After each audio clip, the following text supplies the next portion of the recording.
welcome to the Clayton Tyner podcast. I want to thank you guys so much for joining us. This is episode 4, and I'm very excited about this because you guys know I'm new to the podcast space, and this is the first time that I'm getting to have a guest on. And so I'm really excited for those of you who don't know him to meet Lee Wong. Lee and I go back pretty far. We've been good friends for a long time. We were co-workers at one point, and he has done a lot for me. Lee is a significant guy.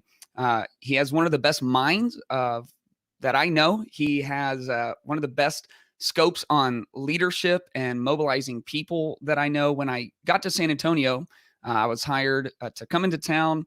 We'll talk about this someday, but I was like just married, had just become a dad, all these new things, new city, new job. And Lee and I were both working at MetaChurch here in San Antonio. And he had been there a little bit longer than I had, and he really showed me the ropes. And after that, he went on and he was the director of the New Braunfels Food Bank, where he was helping to feed hope and fight hunger for, I don't even know, we'll ask him how many families were involved there. I know that he increased the number of people they were able to reach. He significantly increased the number of volunteers who were serving there. And if you know Lee, none of that is surprising to you. Now he is a pastor at City Tribe Church, which is in the urban core of San Antonio, downtown. And I'm really excited. And so if you are watching with us live on a video platform, you can jump into the comments and show some love. And if you're watching this or listening to this on audio, I'm so excited for you to meet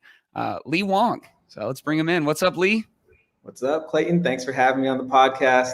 I am extremely excited to be the first guest because it takes a lot of pressure off. You know, it's like, even if I set a really low bar, man, hey, you know, it's only going to get better from here. So everybody keep listening to the Clayton Tyner podcast. But thanks for the intro. A little interesting to hear those kinds of things, and very humbling as well, right? Because you don't ever really think about that kind of stuff. So right. Create the intro.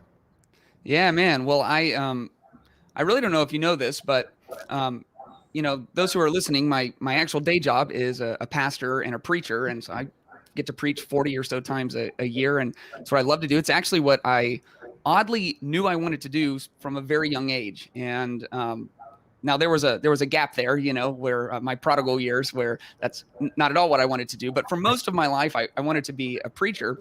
But I had started a band, and that's how I got to San Antonio. Was not because of my preaching. It was more about my music and singing and worship leading. That's why I was hired to the church that we worked for.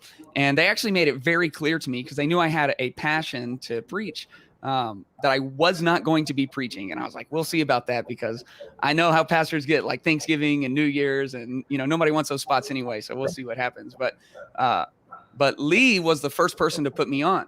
And so everyone wanted me on the guitar. Everybody wanted me singing. And he was overseeing and producing a midday event, our midweek event. I don't know how many people were coming. Well over 100 people were coming to this event, and they had a service, and he put me on. And so I gave a message, and then sure enough, it was one of those, I think it was like the first week of the year, nobody wants. One of the campuses put me on, and then another one of those weeks hit, nobody wants. And then the broadcast campus put me on. And then eventually we both kind of got put on for a series when one of the pastors was on sabbatical. And so we went from there. So, man, I wanted to thank you publicly, because you were the first one who took a shot on me. And, you know, it can be a little dangerous to give the worship leader the pulpit. So, you know, I was really wanted to say thank you for that. Lee, absolutely. You know, I hate to derail your conversation, but just to add to that, like I think about that night a lot, because I don't know if I've ever told you this, but it was like right before you were about to go on, right before you were about to give that message, which I actually remember very vividly. We were backstage, and I just remember like hearing from the Lord, or having this impression, having this sentiment. And it was like, man, this is your brother, and love him as your brother. And I prayed over you that night, and I remember that night. And man, I think ever since then, we've just been like brothers. Yeah. And that message, it was a pretty hilarious message, because one of the stories you told was when you went to a movie theater and you were there was a scene in the movie where you basically like jumped out of your seat or whatever, and it was yeah. And the story, where is your faith? Right. Anyway, so it was a really impactful night. I remember it very vividly, and that's anyway, crazy, man. Yeah, I share the sentiment with you, man. Yeah. Well, I wanted Lee just to give you a chance to kind of share a little bit about yourself. Where you're at, what you're doing, your most important role, of course, husband to Christine, dad to Zoe, all that stuff. But just let people know a little bit about you, and then I'll start asking some questions I have for you. All right. So this is the perhaps best season of my life to date. As Clayton was mentioning, I'm married. I have been married now almost 10 years. We're going to celebrate 10 years of marriage this June. And I really don't like to talk about my marriage that often, because sometimes I just get a little embarrassed, or I don't ever want to make anybody feel bad. But we have a pretty good marriage. Like in the entire 10 years and 12 years of us dating, I think we've only really had one major argument, largely because, not due to me. My wife is a very mature individual, and by profession, she is a counselor and a counseling professor. So I attribute a lot of the fact that we have a peaceful marriage to her. She doesn't let me get the best of her. And anyway, yeah, she's really great at helping mitigate anything that could escalate.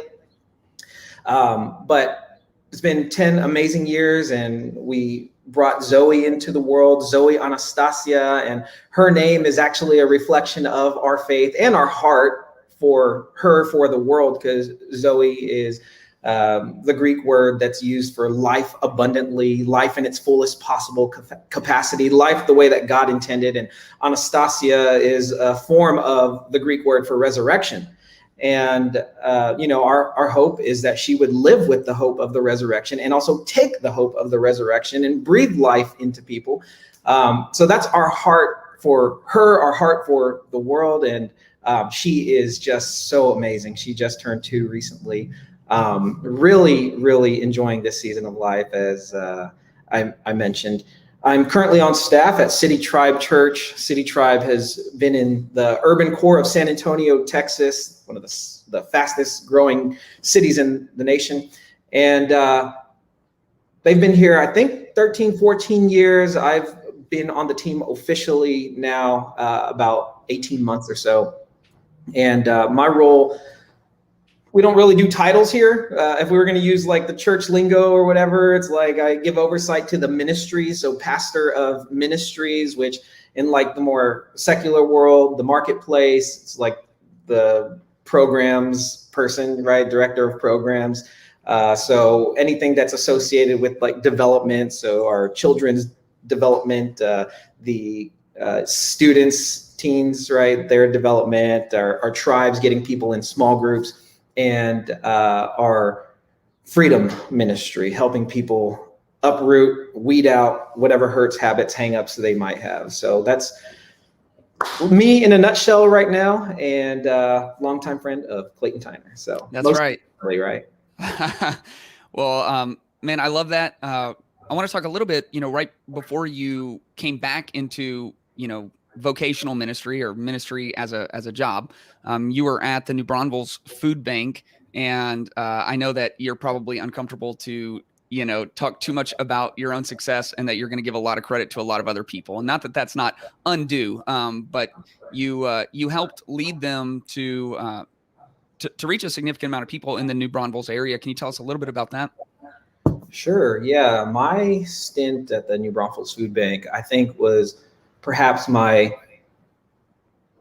most favorite job aside from this one to date, right? Like it was a really, really fun time. It was amazing to be a part of such an incredible mission. The New Braunfels Food Bank is like a branch of the San Antonio Food Bank, which serves, or at least served when I was there, 16 counties. It's probably larger by now because they were ever expanding, ever growing, but 16 South Texas counties.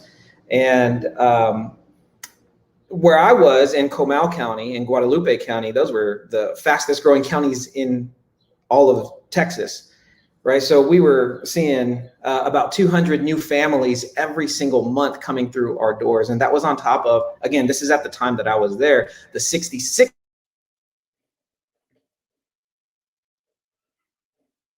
All right. I think he froze a little bit on my end.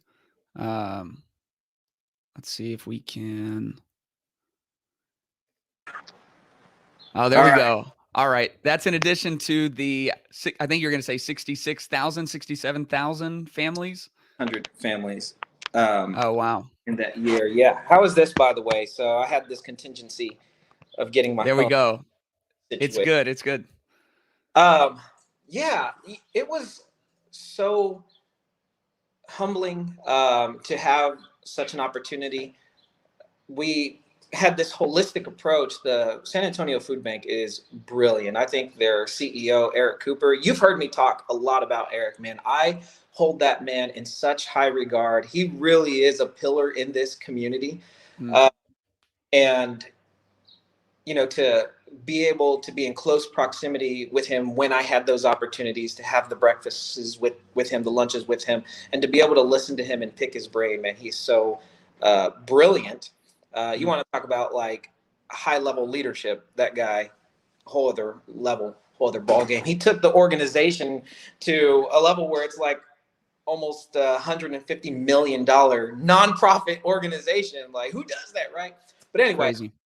The impact of the New Braunfels Food Bank itself had this holistic approach of helping people not only get food for today, but we wanted to set them up so that they would be able to get food for tomorrow through various services, helping people get food stamps, making sure that they're taking advantage of whatever the government is offering and whatever community resources are available, but then also making sure that they were prepared to have food for a lifetime. So food for today, tomorrow, and a lifetime. And that was through like the job workforce programs, helping people develop their resumes, getting them into culinary training programs so that they could apply for jobs and just get a foot in the door somewhere, giving them nutritional education so that they understand, you know, that we want you to not just simply survive in life, but truly thrive through nutrition, and being able to cook meals, entire meals with whatever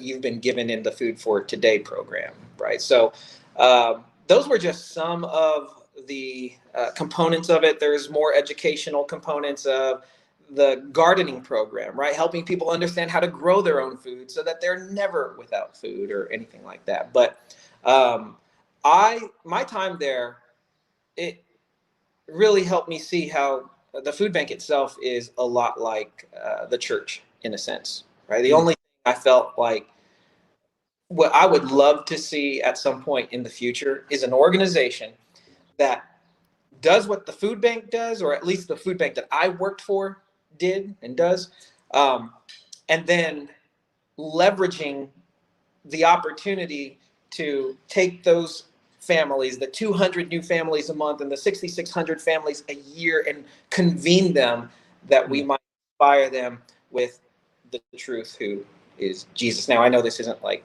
a church podcast or anything like that, but you know. Right.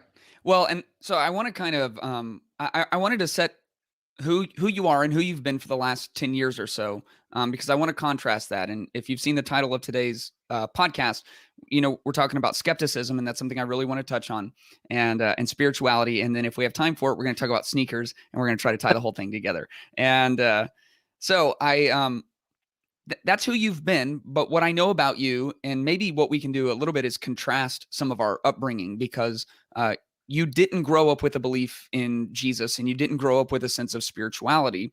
And you grew up as a skeptic. And as you kind of became an adolescent adult and started navigating what your worldview was going to be and started mapping out the world as you saw it in front of you, you were naturally skeptical. And skepticism isn't something you've grown out of because you now have spirituality in your life. You are still a skeptic. That's at least my experience of you. I don't know if you would agree with that or not. Yeah, absolutely. I certainly agree with that. I don't think skepticism is necessarily a bad thing. I think we should celebrate and applaud our skeptics. And maybe there's some bias in that, right? Because I am somebody who approaches things with skepticism. And the way that I like to look at it, I rather than looking at it as skepticism, I see it as curiosity. And so I do tend to ask a lot of questions. I tend to want to know where people are coming from with their perspective, and what it is that helped them arrive there. And for me, it's an opportunity for even deeper connection, right? Right. And ultimately, though, I just want truth. I want to seek out truth. And if I'm going to give my life to something, right, your whole tagline is focusing on what matters, Right. that, but you know what I mean? Like the essence of your show is making sure that people are giving their time and attention and energy to what matters. And so I don't want to just accept what somebody is telling me and then, base my whole life on that idea and then it be something that doesn't even really matter. Right. So part of my approach with skepticism and curiosity. And I think that's actually helped land me where I am today. It influences how I teach and how I preach, because I would sit in the church services, and anytime a communicator would say some sort of big idea or would, try and propagate something, I would be like, well, really? And then I'd go home and then I would research it and, I'd figure out for myself what I really believed about it. So there is a curiosity side of it, which I think lends itself and gives birth to conviction too. Like, I'm a very deeply convicted person. Everything that I do is with purpose. The whole Strengths Finder assessment, my top 3 strength, the third one is belief.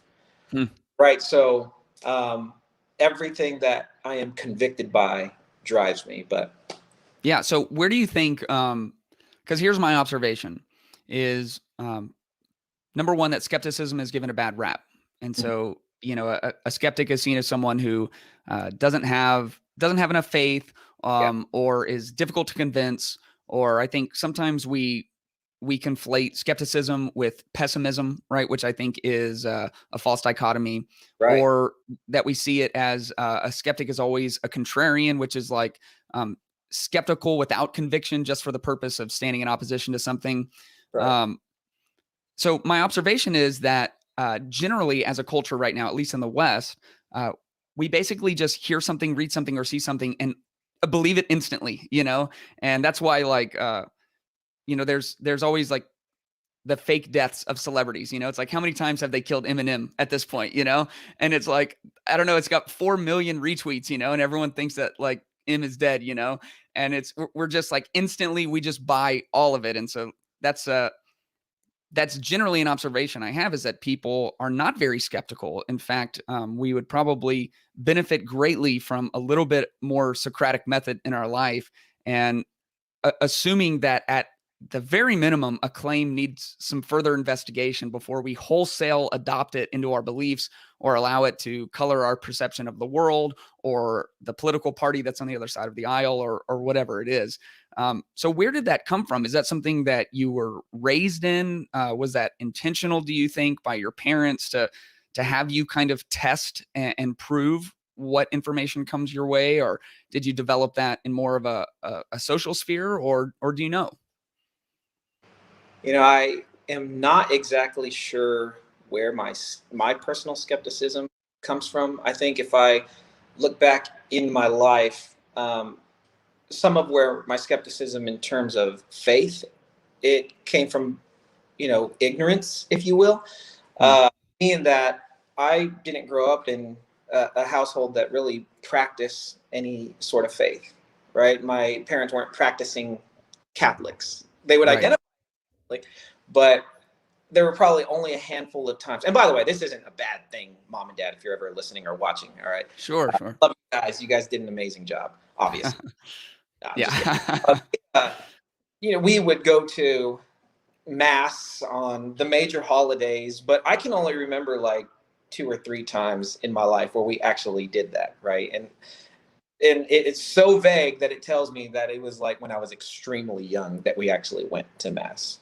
Right. And then there were a handful of times where with my cousins, out of compulsion, just because their parents required it. When I spent the night at their house, I would go to a church service or something like that. But the entire time I was just bored out of my mind and thinking about when we were going to go to get tacos afterwards, or the hobby store or something like that after. So I think some of my skepticism initially started with just a complete ignorance to all things faith.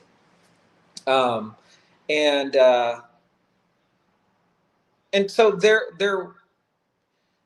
as I'm hearing certain things, people trying to tell me about various religions and so forth, there's just a lot of curiosity there. Like, okay, really? Yeah.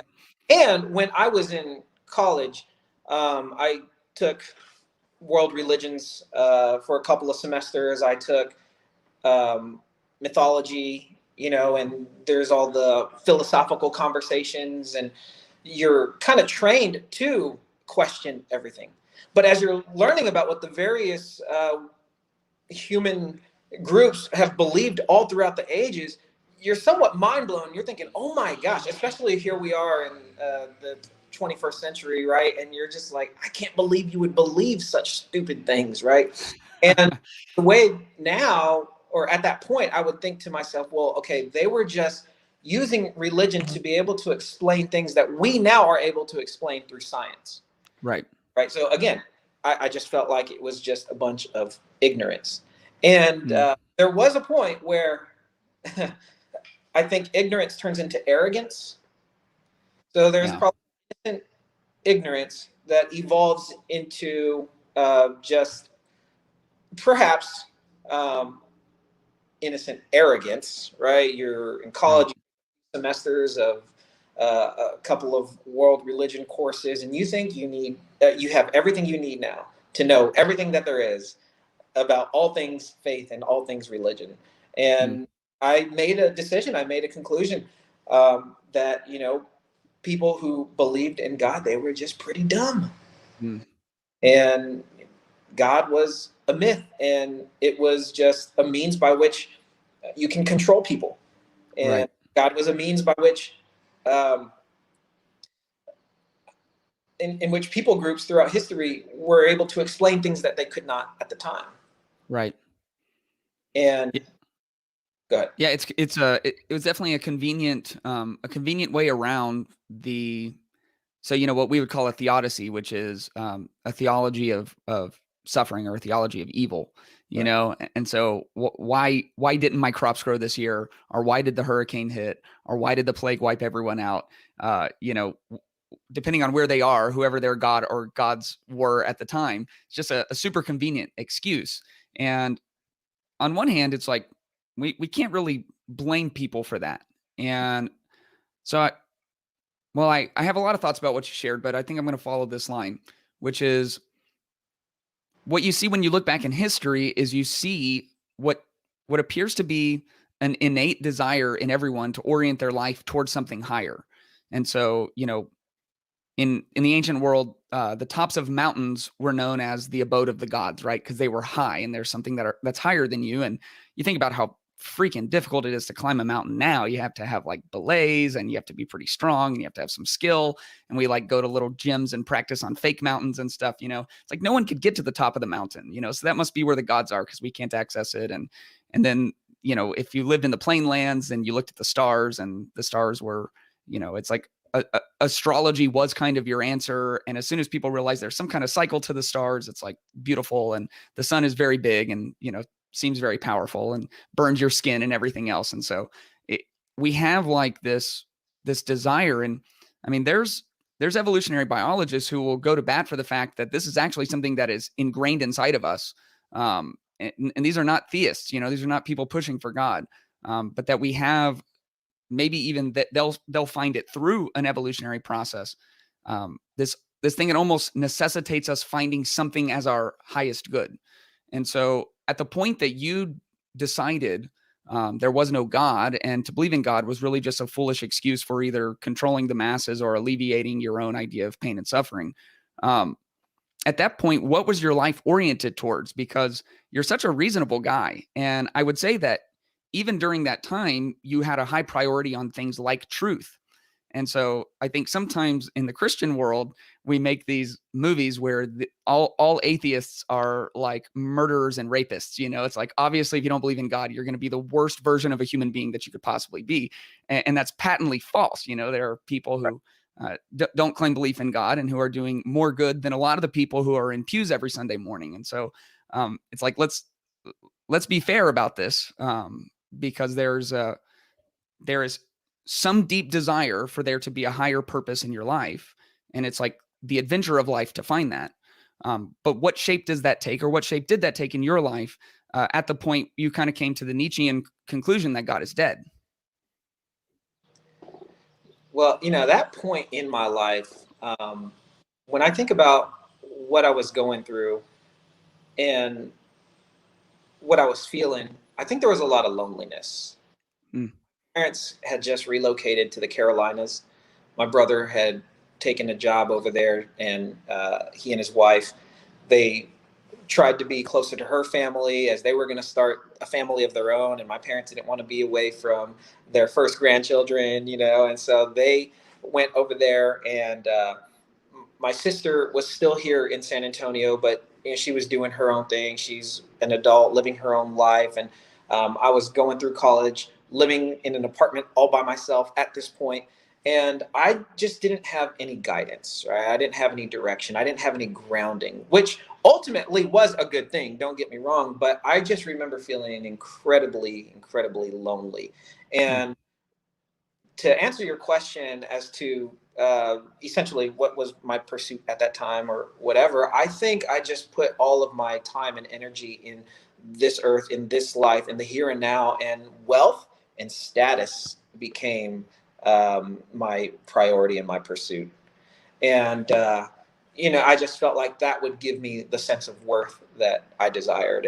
And that would hopefully give me the feelings of fulfillment that I was lacking at that time. And it just seemed like my best North Star. It seemed like my best guiding principle at that time, right? Just to be able to create a name for myself and build a tremendous amount of wealth and be able to do whatever it is I wanted to do. Right. So I think there was a lot of self too that became my God. Yeah. Yeah. There was a quote where I used to say something along the lines of like, we are masters of our own universe, like kind of all He-Man, right? Master of the universe. Universe. And I mean, it's been so long since I've said it, I don't remember it exactly, but it was something to that effect. Yeah. At that point, were you, so you're focused on work, you're focused on building wealth, you're doing what we all do when we fail to serve, the God. We serve a God, or we try to become the God. That master of your own universe. You have a universe that probably qualifies you as God. Were there any was there any philosophical underpinnings to your life? At that point, you had gone on a journey. You'd been intrigued by world religions in your college experience, things like that. Were you studying any of the atheistic philosophers or any of the guys from the past? I know you as a reader now. I don't know if you were reading much back then, or was that supplemented or supplanted by leadership books, organizational diatribes, things like that? Actually, I think I've almost always been a reader.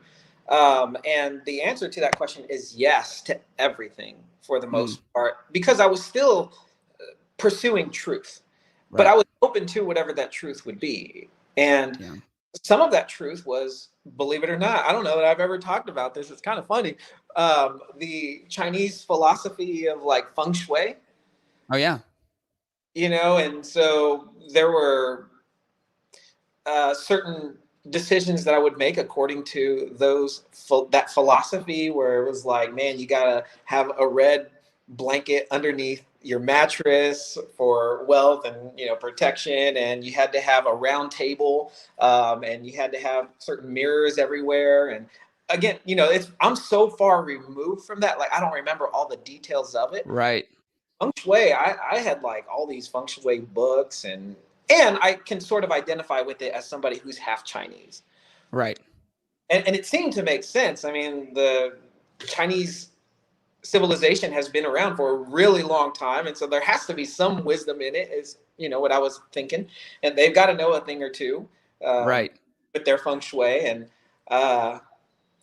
anyway, so that was part of it. And I did read some of the new atheist movement and get into their minds and get acquainted with all of that. And I got to be honest with you, they do make some very reasonable cases. I mean, these are some really intellectual individuals, and it's hard to, well, it's easy to give them so much credit, right? They're doing the circuit of traveling to various college campuses and having all of these debates, and they're treated like rock stars too, right? It's like, look at these intellectuals, you want to come and you want to listen to them, and they've got all these degrees and so forth, and they make really compelling cases. And so, yeah, I dabbled into various philosophies and even atheism for a little bit.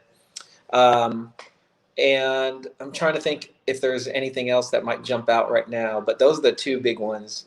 Yeah, it's so interesting because and I'm pretty well acquainted with the new atheists. And I mean, I have my opinions about them, and I'm pretty convinced in my convictions as well. But it feels like what's new about them is that they're in a lot of ways trying to have their cake and eat it too. It's like God is dead and you're an idiot if you believe in God. But I still get to hold on to a lot of rituals, and Sam Harris is at least was pretty infatuated by Buddhism, and even some of the even newer atheists like Alex O'Connor, who's really, really big on YouTube. You hear him give a speech about veganism and factory farming, and it's like better than any sermon I ever give trying to convince people to come to Christ. I'm almost put to shame by this guy and his religious zeal for animal rights and animal protections. And so we all are oriented towards some purpose. And so I was thinking, I knew there was a contrast in how we were raised, because I was raised in Protestantism and I was raised in the church. And so you were raised Catholic, but kind of a cultural Catholic that was raised outside of the church. And there's problems presented in both. And so all the same disclaimers, my parents are wonderful and they did a great job and did the right things. But, I think they see as well that when you're so incubated in religion, it is the greatest determining factor of what religion you choose, is whether or not your parents practice that religion, and I think the studies with the asterisk is if they actually are like religious in their religion, if they attend consistently and give to it and participate at some level. And we did all of that. My dad taught Sunday school and my mom helped with the kids, and we were all involved, and we went to youth group. And it feels like we spent most of our life at the church in some capacity, and so you hit a problem on that side of things where you become an adult and your faith is potentially not actually your faith. It's just the faith of your parents that you inherited. And you go off to college where there are people who are just digesting the Sam Harris and Dawkins and Hitchens. And they're really like very astute in making these observations against scriptures, especially the Christian and Jewish scriptures, and against philosophical arguments against the existence of God. And your faith isn't actually yours. And so it falls apart. And the real danger there is you never learned how to pursue truth. You just always assumed it. So you don't really have a skill set, and you're kind of floundering at that point. And so my observation, and this is all anecdotal, is that a lot of people who were raised in religion and then deconstructed their religion really, really are floundering philosophically and spiritually because they don't even know what the pursuit of truth would look like. And then I wonder in your upbringing, I wonder if one of the more dangerous things you can do is give a kid just enough religion to really display how strange the rituals are, especially the Catholic, faith is a very ritual based faith. And there's lots of sitting and standing, and you're actually eating, body and blood, and you're doing all of the sacraments. And so it's very ritualized, and if you're going to those rituals once or twice a year, all you are seeing is how very, very, very strange they are. without the context of what makes them beautiful and why they matter, and without the context of the community that actually really means something for you and is there for you when, you know, someone in the family dies and walks you through hard times and has some really good answer to life's questions. And so, you know, it's a good way to build a skeptic, it seems, to just in an upbringing to just give enough of religion for people to see how strange it is and not how successful it can be, you know. And at the same time, you were, and part of this is your wiring because you're very analytical, but you did build a skill set to go out and pursue truth. And what I'd really like to know is to kind of bring it back to who you are and who you were when I met you. Once you get to the point of saying, I don't believe there's a God, you know, and that's, it sounds like you hit that point, and maybe you hit it and we're still open if you got a good enough argument, but you definitely were like, you know, this was the purpose of God. He was the God of the gaps for a scientific, illiterate community. It's very, very impressive for someone to get to that point and then end up believing in God. And so I'd like to hear a little bit. You can respond to any of the stuff about our upbringing, obviously, and then I'd love to hear about how you got there and what that process looked like. And then getting to a point where it's like, everybody needs to believe in this God. Yeah. I mean, to go into vocational ministry after that really, I mean, that's a significant jump. Yeah. Hey, before I answer that question, hopefully I won't forget what the actual question was. A couple of things came to mind as you were talking a moment ago, but you talked about wiring. And so I do think, going back to initially, like, why I am naturally skeptical, I'm not sure how that got cultivated, but I do think in my childhood, I questioned my parents a lot, and I got in trouble a lot, right? Like, I got spanking because I just questioned their authority. And I'm not bragging, or I'm not proud of that. I just naturally did that. I don't know why. Right. As you were talking about how the rituals of Catholicism, my final paper in one of my world religions classes, like, I was talking about the various Christian rituals, and I was, excuse my language here, Clayton Tyner podcast audience, but I was like crapping on Christianity. Stupid, how can anybody believe that this works? And like, some very offensive stuff, right? Mocking and ridiculing people who were Christians in that final paper. And that just came to mind as you were talking about the weirdness of the rituals. And one other thing about skepticism, I talked about some of its ignorance, some of it could be arrogance or curiosity, but I think there's a disappointment component, and it's set in expectation. So you get an expectation because you hear about this amazing God who is so loving, but then you personally experience a lot of trauma growing up, perhaps, or you are abused, or you're abandoned, or you see the pain and the suffering in the world, or you hear about your friend who just died, or something to that effect. And it's like, where's this God that you're talking about? Where's this good God? And so there is also just that expectation, I think, that isn't met. And then there's like an anger or a bitterness, perhaps, that develops that leads also to that skepticism. But so you were lonely, right? Oh yeah. And were you lonely at the point that you decided that you were convinced against God? Or did that happen prior to that? Say that one more time. Were you convinced that there wasn't a God before that season of loneliness, or during it?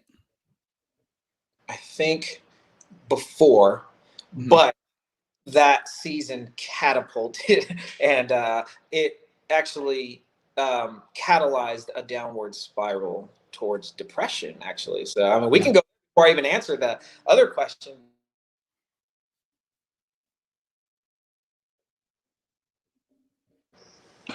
Okay, here we are. There you are. Yeah.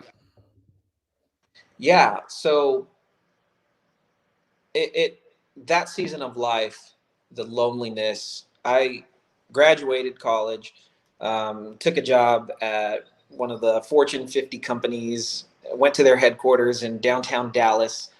For my age and my inexperience, I was making a relatively good amount of money living in an apartment in downtown Dallas, right? A walk should have been an incredible experience. I was however, very, again, lonely, but also unfulfilled in my job. And I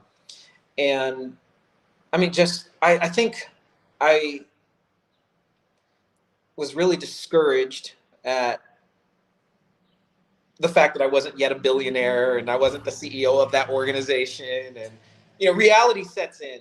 And I think a multitude of factors combine, and perhaps even in your loneliness, being able to start thinking and processing through one's past and childhood and past relationships and all sorts of other things like that. It all culminated in like a season of depression. Right. And there were days like I literally could not get out of bed. I was so debilitated that I would call into work and I would use up my sick days just with like a stomach churning sickness. And I was just so anxious and so disappointed in who I was. I think there was just like this early identity crisis or quarter life crisis or something like that. I did not know who I was. This confidence that I had as a child, it was gone. I had no hope for or vision for a future. I really could not see clearly what the next year, the next 5 years, or next 10 years could look like for my invest. It was that dark, right? In high school and grade school, you're like, man, I'm going to be this star NBA player. I'm going to be the starting point guard on the San Antonio Spurs. I'm going to buy my mom a Mercedes and we're going to buy a boat. And you just can paint this incredibly clear picture. Or I'm going to be president of the United States. And for me to be in that point where I'm in bed, covers over my head, having called in, using my sick days, not having a vision for even what the next day could look like. I also came to the conclusion where I was like, okay, I'm a terrible master of my own universe. Like I'm doing a terrible job at being my own God. And I think that realization, you said I'm a pretty rational person. I think one of the greatest things that I have learned and have acquired the skill set is to ask questions. Right. And so, I had to ask the question again, could I be wrong about all this?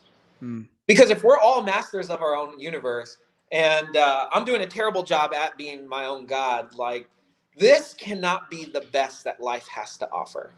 Right. And so that also for me sparked like, all right, man, you really got to rethink this whole thing. Right. And my time in Dallas was very significant, and I leveraged that loneliness, I think.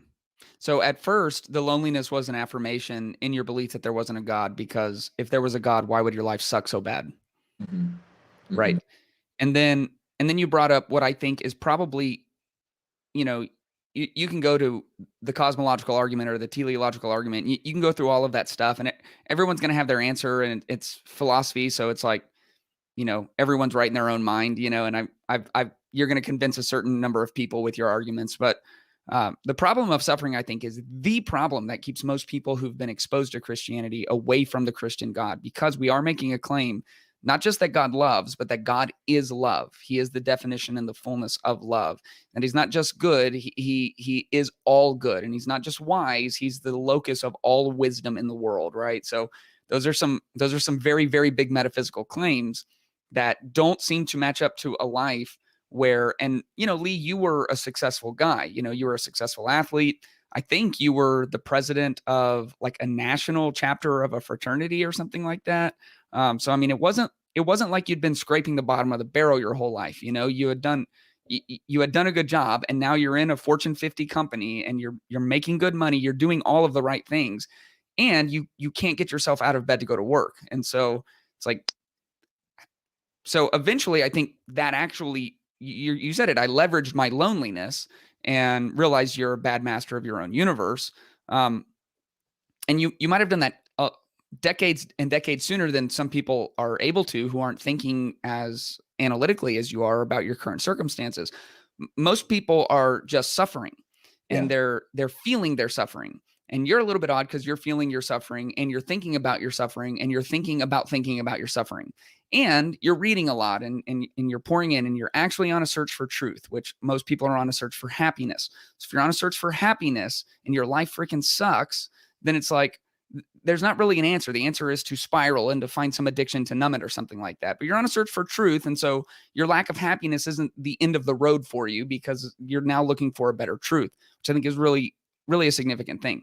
But okay, so you told me a story one time about looking up at the light above your cubicle. And so I'd like for you to tell that story because I think that there's an answer in there. I actually do think there's an answer in that story to the problem of suffering. Yeah. So I don't know if you see that or if you connect that, or if I'm connecting something that doesn't actually exist. But I haven't heard that story in a while, and it's highly depressing. So I'd love to hear it. Yeah. Okay. Yeah. So feng shui wasn't working. My octagon weren't working. My round table and my red bed sheets weren't working or anything like that. And I'm on like the 37th floor or something like that, which is a pretty close floor to the CEO, Randall Stevenson, at the time, who was making like $22 million a year. You know what I mean? And pretty close to all the financial guys, the big wigs, et cetera. And I'm sitting in my like probably 4x6 or 6x8 gray monotonous cubicle, which this is one of the most hilarious things about this. All right. This is torturous. And if you are a boss, a manager, if you're a CEO of any organization and you do this, you are evil. So my cubicle was the cubicle that was closest to all of the windows to be able to look outside at downtown Dallas and to look further into like Plano and all those other surrounding communities, right? But there was a gray cubicle wall blocking the window. Who does this? Who does? That was so evil, man. Like, they had me in a prison. Anyway, so it would have been an amazing view. I'm in my cubicle one day, and in accounting, there are some really, really busy times of the month, which is the end of the month when you're closing all the books, and a busy time of the year, right? Tax season, but then also the end of the year as you're closing out, which actually bleeds into the first of the year. You're closing out all of the year's reports and all that stuff. And so during those seasons, almost every single month, I could guarantee that I was going to work a 12 to 15 hour workday or something like that. And it was really late at night one night.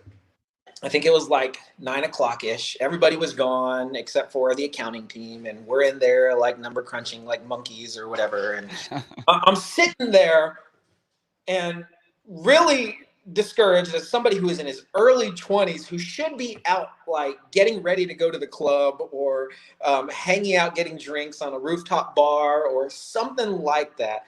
And it's a Friday freaking night, maybe even a Saturday. I know it was like the weekend. And I'm in my cubicle and I look up at the fluorescent light that's above my chair. And I thought to myself, if this light were to fall on my head and kill me, first of all, thank you, right? Thank you, universe. Like that would be way better than what's happening right now. But I thought also like, I would have never really fully lived. I would have never really experienced the fullness of life. Like if this is all life has to offer, this sucks. I don't want this. And so that was a moment for me that was just like one of those watershed or defining moments where I'm like, I don't want this. I don't. And that's not to crap on people who have chosen to stay in accounting. For some people, that is their makeup. For some people, that they take great joy in it. In fact, I had a supervisor who loved the job. Right. And thus enjoyed being there all the time. And it was a joy to use the skill set and personality type to close out the books, to serve the organization, to earn a significant income for this person's family and to support them and give them a life that they desired. And so I'm not going to bash the profession. I think it's an important profession. But for me personally, and my makeup and my wiring and where I was at that point, I said, dude, I can't do this.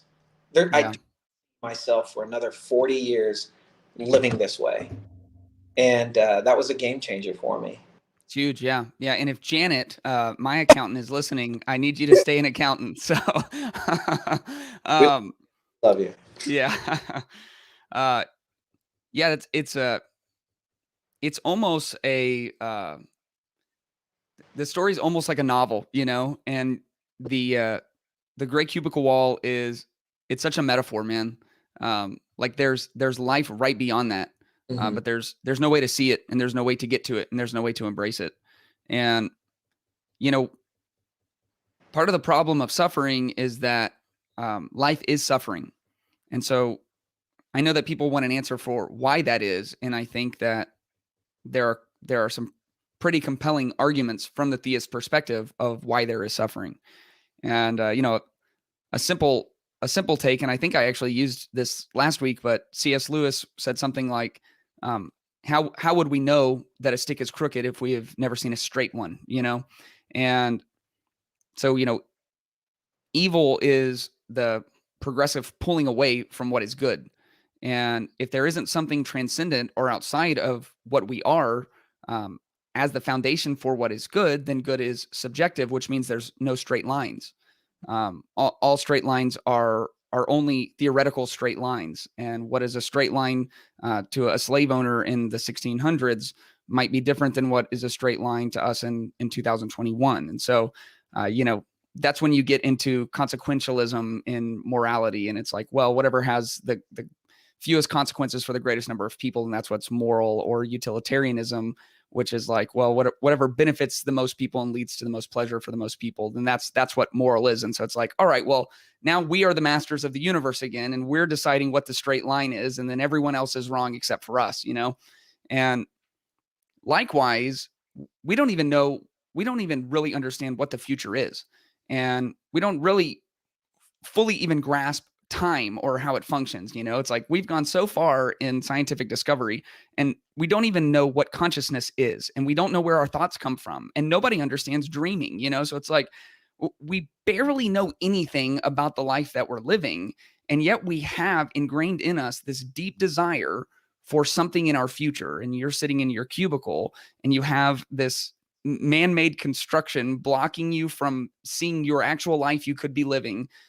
And you have a theological presupposition, or an atheological presupposition, that there is no God, that is blocking you from any ability to have any sense of what a future might be. And without something objective outside of us, you really can argue that maybe, and there are people who argue this, that maybe it would have been better for the light to fall. Because if life is suffering, then there's a real easy way out of that.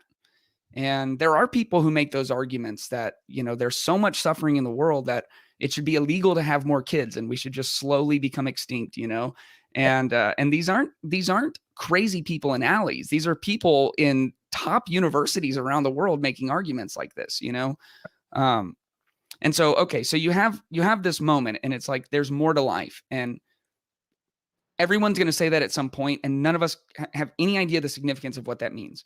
But you're in a significant moment. You are incredibly lonely. You're falling into a depression. You are seeking truth, which is very commendable. Because here's one of my observations, and I wonder what you think about this. A lot of people who claim to be skeptics, and they'll put skeptic in their Twitter profile or whatever, Yeah. What they really mean is I blindly don't believe in God, and I accept everything else in the world, no questions asked. And it's like, no, you're not a skeptic, man. You're just hurt, or you just have this a priori presupposition against the existence of God, But you are a true skeptic, and that's why I wanted to talk about that. Out of all the things we could have talked about today, is you are that, and you're that in the best, most optimistic sense of it. And so, okay, so you're ready for a change. That's what that moment is. I think you're primed for a change, and it might not come immediately, but you're ready. So, so how do you gradually move out of skepticism and into fully embracing the God of the Jewish and Christian scriptures, fully embracing a spirituality in your life, and embracing it so much that you want to tell other people about it? Man, so some of this, it's like evidence for me that there is in fact God, the way that everything played out. And we're at like 56 minutes right now, so I don't know that I'll ever get to tell you the entirety of this story, or at least not in this conversation right now.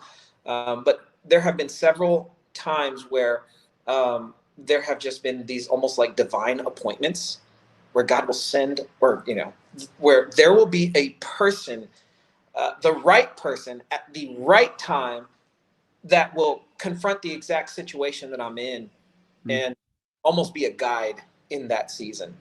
And it's like, how else could that have happened? Other than, mere chance or mere coincidence, or, right, there's this divine intervention or intentionality with that. Like, all right, I have allowed you to experience what you need to experience so that now you would be ready for what this person and how this person is going to help shape this next season of your life. Right. So part of it was just the approach to skepticism of making sure I'm always asking questions, right? I just always ask questions. And I'm glad that you said that sometimes people see it as being a contrarian. There was a long time where I just felt like a bad person because I asked questions. Like I just felt I was defiant. I felt like I was rebellious. And I had to eventually come to the conclusion, was like, no, you're just pissed off that I don't believe and accept what you're trying to shove down my throat. And I had to accept, like, this isn't necessarily bad, Lee, to ask questions. That person is just pissed off because they're trying to control what they want you to accept and what they want you to believe. So anyway, I'm glad you said what you said earlier. But as for this season, this sort of inciting incident, some of it was the ongoing questioning. And one of the realizations I had was, wait a second, Lee, you have only really sought evidence for why God does not exist. And you've never actually explored the evidence for why it's possible God could exist. Right. So the entire time I'm in these world religion classes, it's like, oh, this is why God doesn't exist. These people couldn't explain anything. They're so primitive. They're so stupid, et cetera, et cetera. But then it's like, oh, you forgot a question. And your experiment, it wasn't complete, right? It was biased. And I think that's some of the new atheist argument too. Right.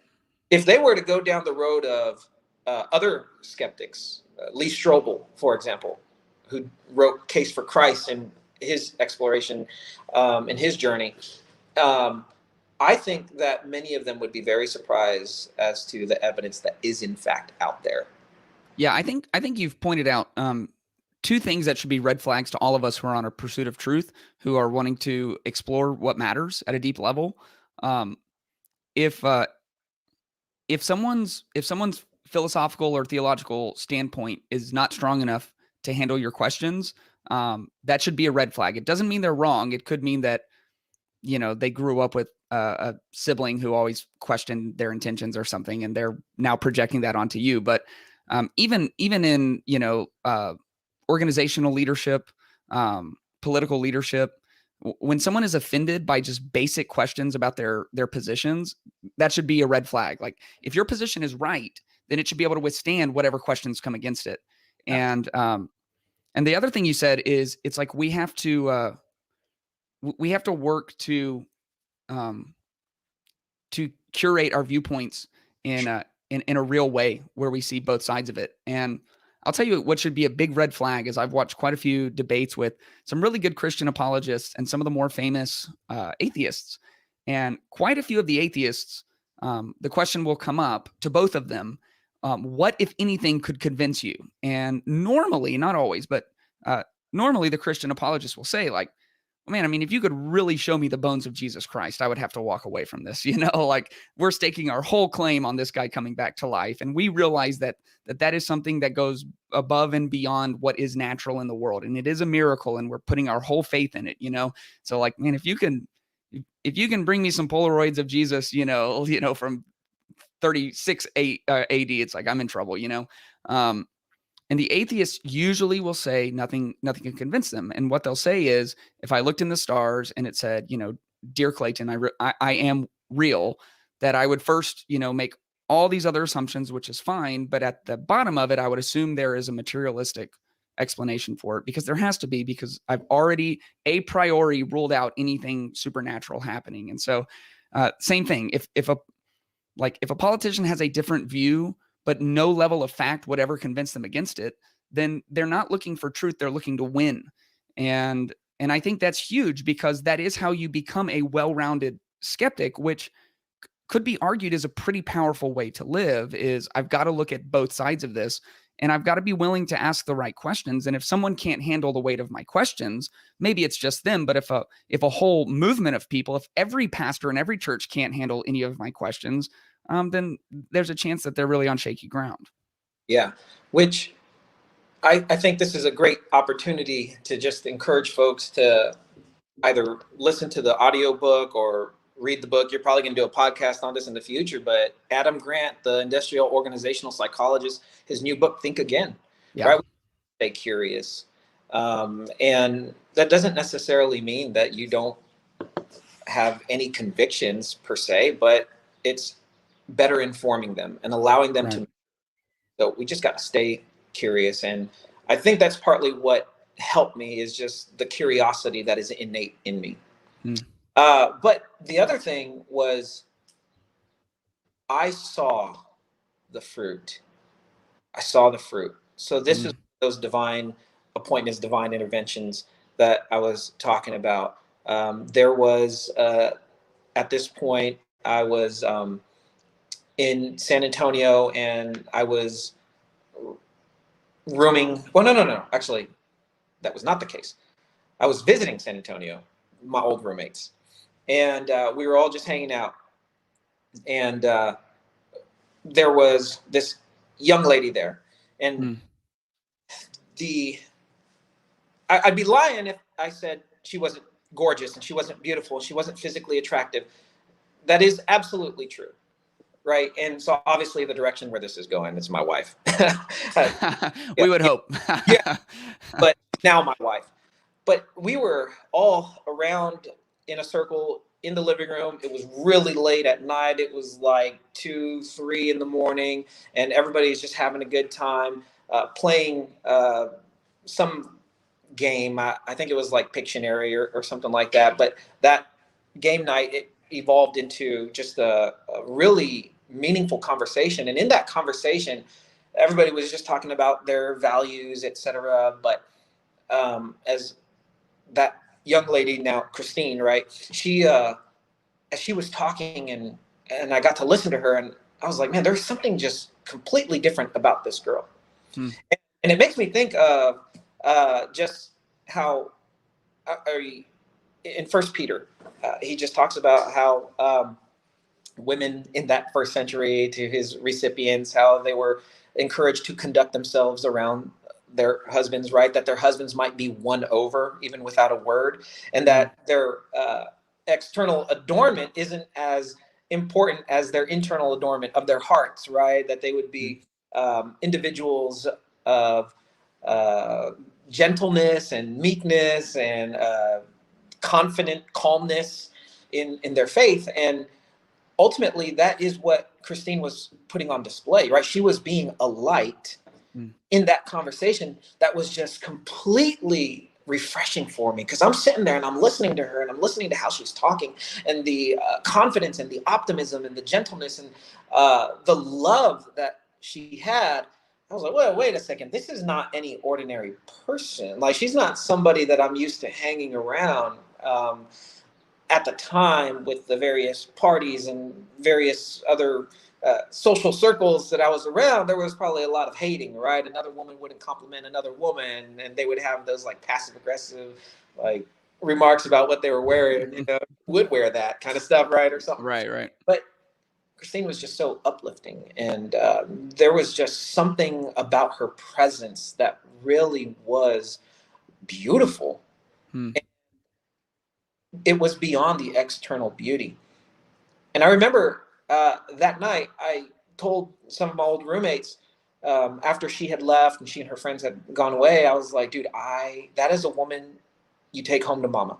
That you marry. I didn't even speak of her in any like misogynistic kind of way about her body or anything like that. I was like, no, man, this girl, I'm gonna marry this girl. Wow. And anyway, so check this. That was just one night of hanging out.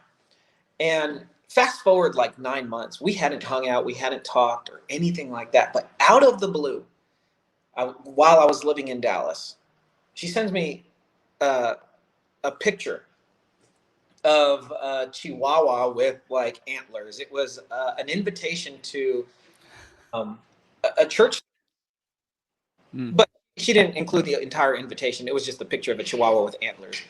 And it was just out of the blue. And I'm like, what in the world is this girl doing texting me? Somebody who's way out of my league. So for me, that was a green light. Like, okay, you've got permission to connect with her. You have permission to like text message with her or send her a message via Facebook. And that started just our conversing and us dialoguing, getting to know one another. Well, anyway, we arranged for me to drive down to San Antonio and to hang out at her parents' house where she was living. And it got late. She sends me home to where I was staying. And she invites me. She's like, well, if you want, you can come hang out tomorrow. My family's going to go to church. And so I was like, well, if it means I get to hang out with you, absolutely. So I go to a church service. Very coincidentally, that day they were talking about losing your religion. And, it was just a message that was directed toward skeptics. Right. And I was like, oh, that's pretty interesting. I never really thought about it until I looked back on that experience. But in the moment, I was like, oh, okay, this is kind of cool. Wasn't a terrible experience. Love the rock music, all that kind of stuff.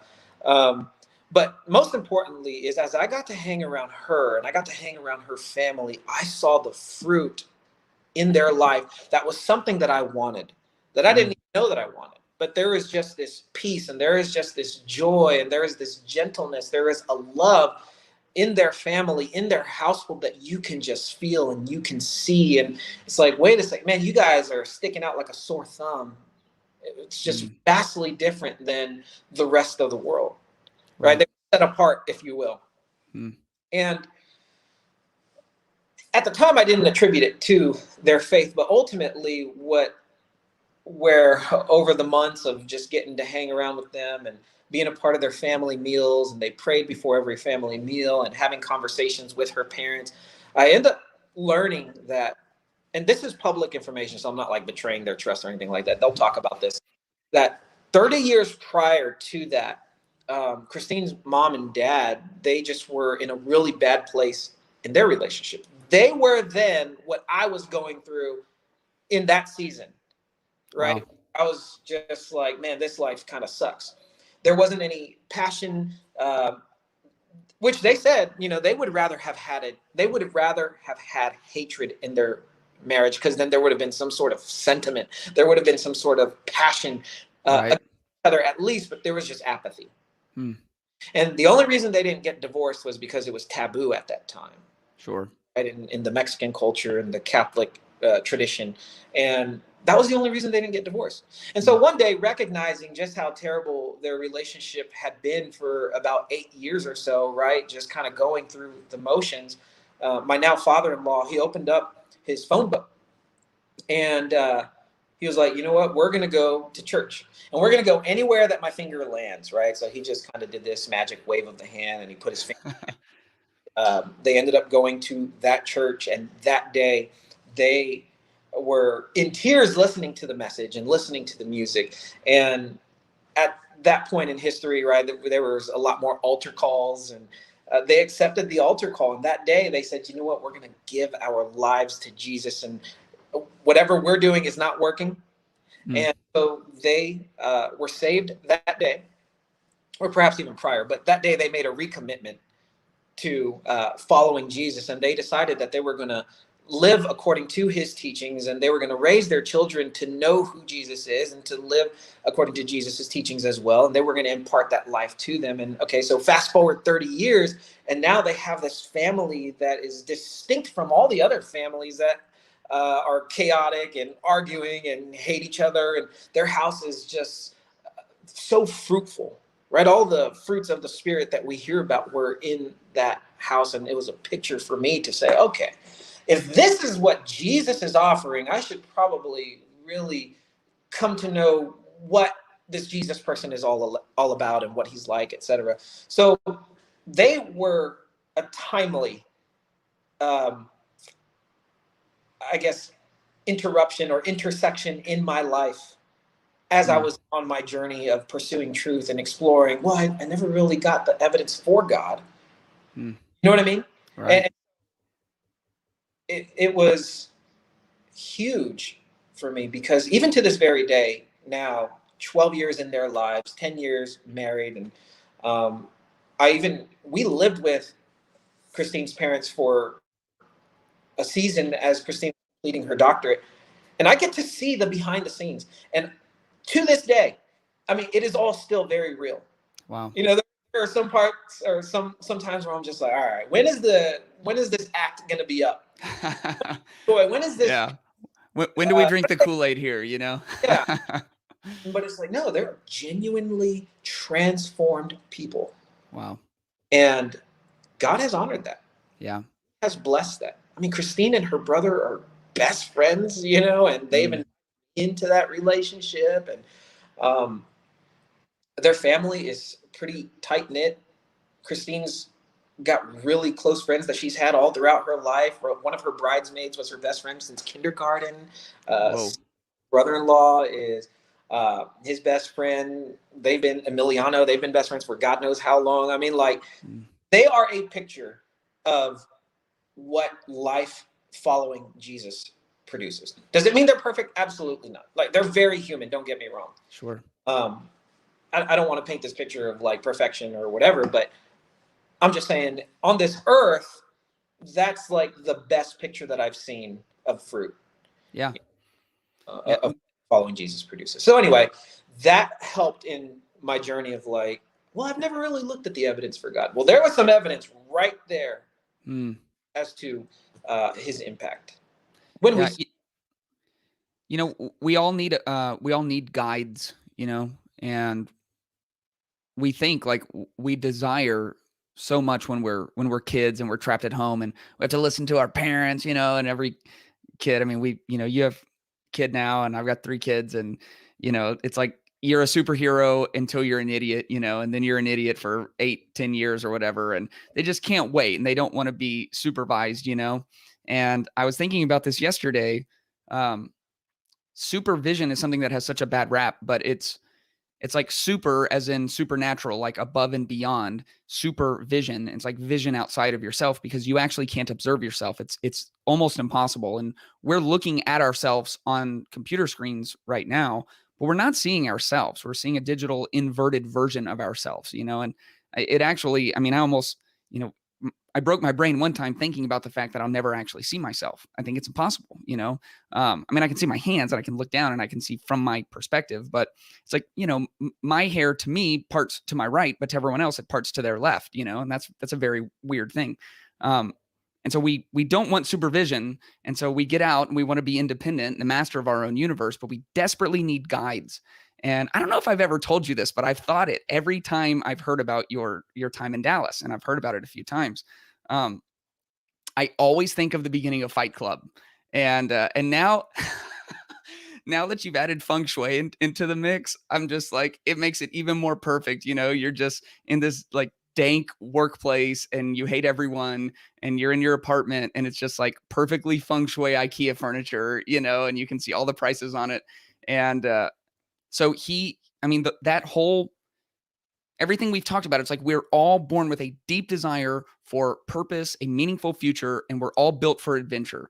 And I can't remember who it was. It might have been Dostoevsky, who said something like, if the world were perfect, like if all we had to do was eat cakes and go to the circus, which I guess is perfection and, you know, 300 years ago in Russia or something. But it's like, if all we had to do, the first thing we'd invent is hammers so that we could break everything just so we'd have the adventure of being able to put it back together. Because there's just something inside of us that deeply longs for adventure. And so in Fight Club, it's Tyler, right? And Tyler shows up and he takes him on an adventure. And it's the wrong adventure, obviously, you know, and I won't spoil the end of the movie, but if you haven't seen it, like, what are you doing with your life? You should watch Fight Club. But you came into contact with a proper guide. And so I think there are some lessons that I'm drawing out of your journey. And one of those lessons is definitely that the aim in life is truth. And I don't think that's what most people are aiming for. I think most people are aiming for happiness. And we have a priority of values. You know, I talked on Sunday about how we all have a hierarchy of values. And that's a Carl Jung idea, the philosopher Carl Jung. He said, everyone practically, this isn't a quote, but his idea was everyone practically serves a God, and your God is whatever's at the top of your value hierarchy, because that's what you're going to orient your life towards. And so whether or not there is a God, if truth is at the top of your value hierarchy, you're probably going to figure that out. And so you aimed your life at truth, which when real suffering came to your life, allowed you to navigate out of it. And you actually connected yourself to some guides, because books are guides, which is why we should all be reading lots of books, or at least listening to them, because books are guides, and they're very good guides as long as they're good books. But you know, Sam Harris and Richard Dawkins ultimately were not guides who could bring you to the adventure of a lifetime that you were looking for. And so you were open to finding new guides. And the moment that we close ourselves off to truth, you meet Christine and she's great, but also you think she's an idiot because she believes in Jesus. And so, you know, it's like Dawkins is your guide, and he's definitely not leading you to the life that you want, but you just, you know, we hitch ourselves to something, and then we just have this confirmation bias, and everything that we're going to do. We're never going to read any of the books about who God could be, because we're just going to read the books that confirm what we already think about it. And so it's like, man, I wish I could like this once in a lifetime girl, because, you know, she's once in a lifetime, but unfortunately she's dumb enough to believe in God, you know? So, I mean, I don't know that you were consciously doing that, but it's unbelievably commendable that you were able to stay on a path of truth, even in the midst of really significant suffering. And I know that all of us are living better, even on our very worst days, than most people in most places in the world, but suffering is scalable. And so you were living in a kind of hell, you know, and you were walled off from the world you wanted to live in, practically and metaphorically. And you just kept pursuing that truth. And it's my hope, and the reason I'm doing the Clayton Tyner podcast and not the MetaChurch podcast, is I am hoping to get content in front of people outside of the church. And that is my hope. My hope is things like pursue truth, and like really pursue it and actually be intentional about it.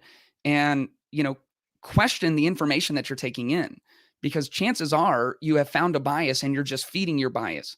And so hit against your bias with everything you know how. And when you have an idea, do everything you can to try to prove that idea wrong, because it's better to be right than be happy. Because if you're wrong, your happiness will be very short-lived. And if you're right, you will create happiness that iterates itself over time. And so you see that principle at play in Christine's family.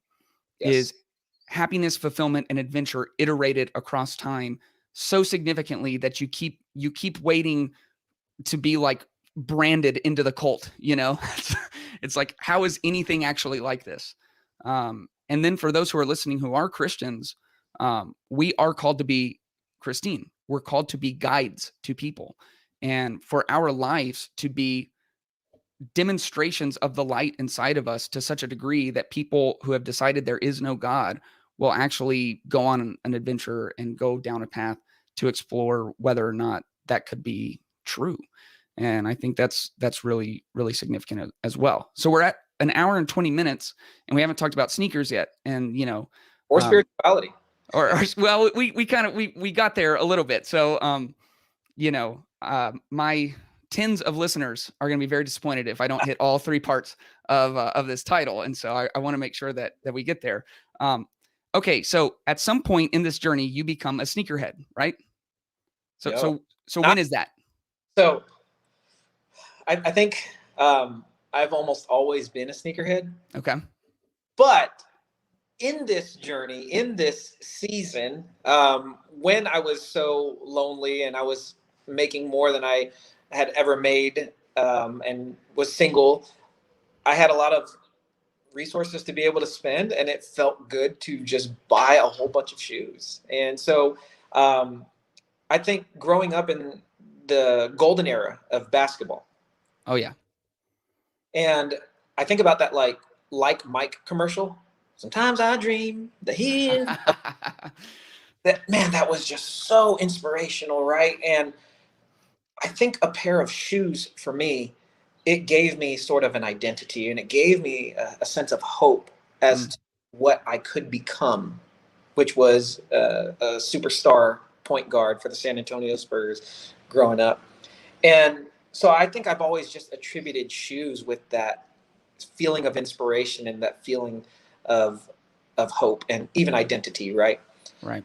So that was just like the 90s when Jordans were taking off, and then in the early when my family was relatively poor, and I'm coming to find out we were poorer than I actually even understood. My dad was the only one who had an income. He worked 3 jobs. My mom and dad agreed that she would stay home so that she can take care of us and raise us.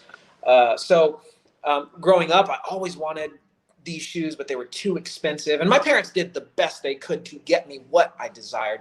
I think my first pair of basketball shoes were the Omni Reebok pumps that just got re-released this year, but they sold out instantly, and I couldn't Instantly.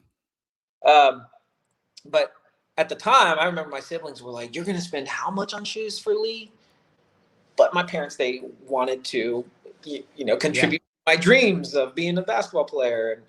And anyway, so in high school, as sneakers started to get retroed and re-released, I was like, man, I want those and I want those. And again, we couldn't necessarily afford them, and I wasn't working at the time. But when I finally had the resources to be able to buy sneakers, that's what I spent my money on.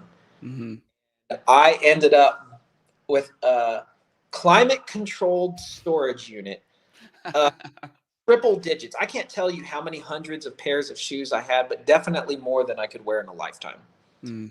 And all in pristine condition. And, I did not mind spending $400 on a pair of Jordans that were limited release, that were aftermarket shoes. Sure. And so, I became a diehard sneakerhead, and I would go to sneaker expos, and I would camp out in mall alleyways just to be the first person in line. And, I would almost like somebody who smokes a lot of weed, like they have their Connect.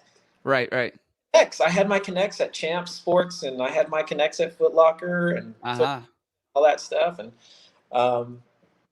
I made sure to get the shoes that I wanted. Yeah. And if like I said, I didn't care the amount. I would buy them. So, so at some point you sold most of your shoes, right? Or some significant portion of them. Mm-hmm. And my understanding is that was after becoming convinced the claims of Jesus. Is that right? Yeah. Okay. So talk me through, because this isn't, this is more like selling a dog or something, like the connection that you have to these things, and you fought hard for some, and you bid for some, and you traveled for some, and you had a plug here and a plug there, and it's like you did some work. It's not like selling toothbrushes. This meant something to you. Mm-hmm. So I was definitely convicted by the idea to not store up for myself treasures here on earth where the moths can eat them, and to store up treasures for myself in heaven. Mm-hmm. And I agree with that, right? Everything here, it's on a timeline. And shoes in particular, even if they're in a climate-controlled storage unit, they're going to yellow, or the glue is going to wear, and you're not going to be able to wear them. They're going to fall apart. The plastic is going to eventually break and become brittle. And so I was just like, man, I had like a small car of shoes in that storage unit in terms of what the worth was. And it was a lot of money. Yeah. I had tens of thousands of dollars in shoes. And, I arrived at the point of like, oh, this is I know this is a passion for people. I'm sorry. I hate to go down this road, but for me, I was just like, yeah, this isn't that wise. Mm. There are still a lot of people that I know that I'm still connected to that still invest in shoes and Mm-hmm. are in the sneakerhead game. But for me, it was just like, I want to invest my resources elsewhere. Right. And it was also, there was not a lot of peace of mind where you're thinking about, because of such the high value that I placed on those sneakers, where my heart was in that storage unit. So if I ever traveled out of town, I'm thinking, oh my gosh, I need somebody to go check on my small car that's in there or whatever. I would have to regularly go make trips. But really what they were doing was just decaying, and it was a waste of money, a waste of resources for me. Yeah. Well, I'm always in danger of connecting ideas that don't actually connect. But there was a reason I wanted to talk about all three, because which is skepticism, spirituality, and sneakers, because there's nothing wrong with good things. Mm-hmm. You know, Lane, who, if y'all don't know, is my 16-year-old. He's a sneakerhead, man, and he's got Lane's Lawns. He's got a lawnmower business. He's making that money. We're trying to teach him how to save and invest a little bit and stuff. But he's on the apps. He's waiting for the drops. You know, he's got lots of cool sneakers, and we wear the same size, so it works out really good for me because he'll let me wear them. And I've always really liked sneakers as well. And good things become dangerous when they become God things, right? Yes. And there's also a question of value. And I gotta be kind of careful that my conspiracy theory side doesn't come out on talking about the value of currency, because it's like, at this point, our currency is valuable because we all collectively agree it's valuable. You know, there's not a vault of gold somewhere backing the money that we're spending. It's just agreed upon to be valuable. And that's how everything is. And so it seems like what was happening is, in your loneliness, you didn't mind putting $1,000 down on a pair of shoes because there was a value outside of the monetary value that those shoes represented. And they represented some form of the adventure that your life was missing. And and then you come to a conclusion on the other side of actually engaging in the real adventure of life and joining with Christine in the hope of an adventure that somewhat mirrors her folks' adventure, and, you know, becoming a part of a faith community that has, you know, what we would believe is the highest mission that you could possibly have, which is the redemption of humankind from ourselves, you know, joining with a transcendent being who created you to rescue the creation. You now have the adventure that you're looking for. And so at that point, there's a value that existed on those shoes that no longer has to exist. And all they are really is a good thing that you like. And I know that you don't have zero sneakers now, you know, so they're a good thing that can be for good purposes, but they're no longer a God thing, and they're no longer filling in the gap for the adventure that you didn't have because you didn't have something outside of yourself to point to. And so they're just, the value is what the value is, which was valuable enough for you to sell and to invest into your new adventure. And I know that's what you did, because you're now married and you're doing something, and you have a vision, not just for this life, but for the life after this life. And I think that's really significant. And I think that the acquisition of all of those sneakers really speaks to something that was missing in your season of spiritual skepticism and you know, agnosticism or atheism or whatever, wherever you were at. And I think selling those, which, I don't know, someone who doesn't appreciate sneakers probably thinks that's the stupidest thing in the world, but that's you were attached to those in a very meaningful way. And I don't think you can devalue how attached we get to something, especially in seasons of depression. Like the thing that got you through, like the thing at the end of the day that you could get online and find something that felt like an adventure to you, is very significant. And the fact that you were able to give that away means that something really transformed in your life. And we're at an hour and a half, almost on the dot. And so if I'm wrong about all that, we're ending the podcast, so the world will never know. Lee, dude, thank you so much for jumping on here. Thanks for an hour and a half of your time, man. I know that you're busy. I do want people to know that, you can follow Lee at Lee Anthony Wong on Instagram and Twitter. And he's always putting out some hot takes on the Spurs and putting good content out there. Man, those of you who have joined us, thank you guys. Subscribe, share. If you're listening to this, we're on audio platforms, Spotify, Apple Podcasts, Google Podcasts, all those things. So make sure you're using your voice, letting people know about this who it might be helpful to. And we hope to see you next week. Lee, thanks so much, man. Yeah, man. Thanks so much.